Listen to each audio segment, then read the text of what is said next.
Welcome to அtraithingal. இன்னைக்கு நம்ம என்ன பார்க்க போறோம்னா கார்த்திகை தீபம் ஸ்பெஷல் பொரி உருண்டை. பொரி உருண்டை நம்ம எல்லாருக்கும் ஃபேவரட், உங்களுக்கே தெரியும். இந்த ரெசிபி தான் நம்ம இன்னைக்கு பார்க்க போறோம். இதுக்கு என்னென்ன தேவைன்னு பார்த்துக்கலாம். ஃபர்ஸ்ட் பொரி, வெல்லம், சுக்கு ஏலக்காய் பொடி எடுத்திருக்கேன், தேவையான அளவு தண்ணி. இதில் பொரி நான் 1.5 கப் எடுத்திருக்கேன், வெல்லம் 1/2 கப் எடுத்திருக்கேன். 3:1 ரேஷியோவில் தான் நம்ம எடுத்துக்கிறோம். இப்போ எப்படி பண்ணலான்றதை பார்க்கலாம். Let's go. இப்போ நான் கொஞ்சம் தண்ணி, 1 கிளாஸ் அளவு தண்ணி ஊற்றி வெல்லம் போட்டுக்கலாம்.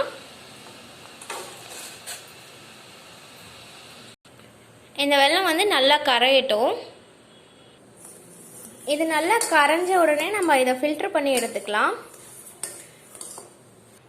இப்போ பாருங்கள், நான் இதை ஃபில்டர் பண்ணிட்டேன்.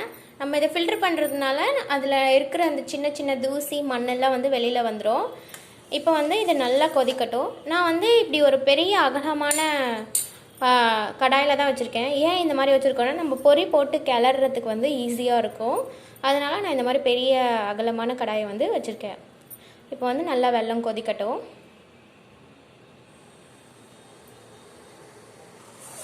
இப்போ நம்ம செக் பண்ணி பார்க்கலாம். எப்படி செக் பண்ணுறதுன்னா, இந்த மாதிரி நம்ம ஒரு கிண்ணத்தில் தண்ணி எடுத்துக்கலாம். அதில் லைட்டாக நம்ம இந்த வெல்லம் போட்டு பார்க்கலாம். பாருங்கள், பிரியுது. இந்த மாதிரி பிரியக்கூடாது. இன்னும் நம்ம ஒரு 5 மினிட்ஸ் விட்டு பார்க்கலாம். நம்ம கிளறிட்டே இருக்கணும், விடக்கூடாது. விட்டால் ஒரு மாதிரி அடியில் பிடிச்சிக்கும். நம்ம இப்படி நம்ம கிளறிட்டே இருக்கலாம். ஓகே, இப்போ கொஞ்சம் கெட்டியாயிடுச்சு. நம்ம இன்னொரு டைம் செக் பண்ணி பார்க்கலாம்.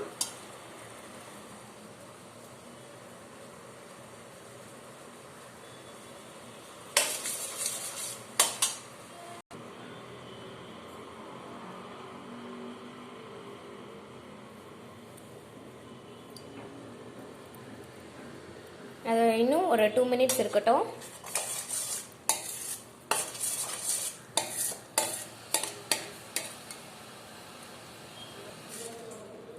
இப்போ நம்ம செக் பண்ணலாம்.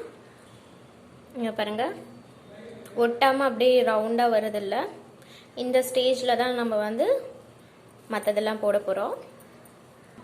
நான் கொஞ்சமாக சுக்கு ஏலக்காய் பொடி போட்டுக்கிறேன். இப்போ நம்ம பொரி கொட்டிடலாம். பாருங்கள், நான் பொரி கொட்டிட்டேன். இதை ஃபுல்லாக நம்ம கலந்து விட்டுடலாம். இப்போ நம்ம கொஞ்சம் இதை ஆறட்டும்.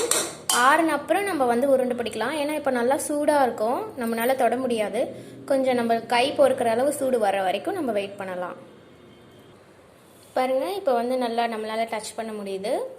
இப்போ நம்ம உருண்டை பிடிக்கலாம். நம்ம உருண்டை பிடிக்கிறதுக்கு கையில் அரிசி மாவும் எடுத்துக்கலாம், இல்லைன்னா தண்ணி எடுத்துக்கலாம். இது நம்ம இஷ்டம் தான். தண்ணி தொட்டு உருண்டை பிடிக்கலாம், இல்லைன்னா அரிசி மாவு நம்ம கையில் இப்படி அப்ளை பண்ணிவிட்டு அதுக்கப்புறம் உருண்டை பிடிக்கலாம். ஏன்னா இதில் நம்ம வெல்லம் கலந்துருக்கிறதுனால பிசு பிசுப்பாக இருக்கும். அதனால தான் நம்ம ஒன்று அரிசி மாவு இல்லை தண்ணி ஏதாவது ஒன்று தான் பண்ணணும். அது நம்ம இஷ்டம்தான். இப்போ நம்ம உருண்டை பிடிக்க ஆரம்பிக்கலாம். இங்கே பாருங்கள், எவ்வளோ அழகாக உருண்டை பிடிச்சிருக்கு. நான் இன்றைக்கி தண்ணி தொட்டு தான் உருண்டை பிடிச்சேன். அவ்வளோதான் ஃப்ரெண்ட்ஸ், நம்மளோட கார்த்திகை தீபம் ஸ்பெஷல் ரெசிபி பொரி உருண்டை ரெடி. நீங்கள் கண்டிப்பாக வீட்டில் ட்ரை பண்ணி பாருங்கள். இது கிட்ஸுக்கெலாம் ரொம்ப ஹெல்த்தியான ஃபுட்டு, ரொம்ப ஃபேவரட். இதை நீங்கள் கடையில் வாங்குறதோட வீட்டில் இந்த மாதிரி இது செஞ்சு கொடுக்கறது ரொம்ப நல்லது. இது ரொம்ப சிம்பிளாக தான் இருக்கும். இதை செஞ்சு பார்த்துட்டு எனக்கு கமெண்டில் சொல்லுங்கள். இந்த வீடியோ பிடிச்சிருந்ததுன்னா லைக் பண்ணுங்கள், ஷேர் பண்ணுங்கள். மறக்காமல் நம்ம சேனலை சப்ஸ்கிரைப் பண்ணுங்கள். Thank you all.